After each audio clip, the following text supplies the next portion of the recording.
കൂട്ടുകാരെ സുഖമായിരിക്കല്ലേ? ഞാനേ ഇന്നൊരു ചെറിയ പണിയിലാണ്.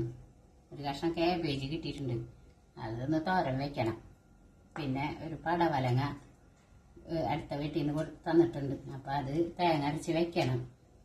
പിന്നെ കറിക്കുന്നൊന്നും കിട്ടിയിട്ടില്ലേ, അപ്പം ഇതൊക്കെ തന്നെയാണ് ഇന്നത്തെ കറി. പിന്നെ ഡോക്ടർ പറഞ്ഞിട്ടുണ്ടല്ലോ പച്ചക്കറിയൊക്കെ നന്നായിട്ട് കൂട്ടണം. എനിക്ക് ഈ പച്ചക്കറി നല്ലതാണ്. എനിക്ക് ഈ അസുഖങ്ങളും കാര്യങ്ങളൊക്കെ ഉള്ള കാരണം കൊണ്ട് പച്ചക്കറി നല്ലതാണ് എപ്പോഴും. നമുക്കിപ്പോൾ മീൻ ഇറച്ചൊക്കെ കിട്ടിയെന്ന് വരില്ലല്ലോ, നമ്മൾ പാവങ്ങളല്ലേ. അപ്പം അതിൻ്റെ പണിയിലൊക്കെ ഇതൊക്കെ ചെയ്യണപ്പോൾ ഇതിൻ്റെ തിരക്കിലൊക്കെ ആയിട്ട് ഇങ്ങനെ നിൽക്കണം. പിന്നെ ഇന്നലെ വല്ലാത്ത അസുഖങ്ങളൊക്കെ കൂടി ബ്ലഡൊക്കെ വായെന്ന് വന്ന്, അപ്പം അതിൻ്റെയും വല്ലാത്ത ടെൻഷനും കാര്യങ്ങളൊക്കെ ആയിട്ട് ഇങ്ങനെ നടക്കണം.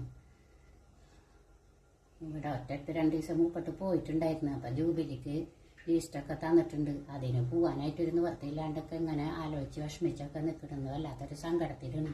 ഇതന്നെ ചെയ്യാൻ എനിക്ക് കൈകാലൊക്കെ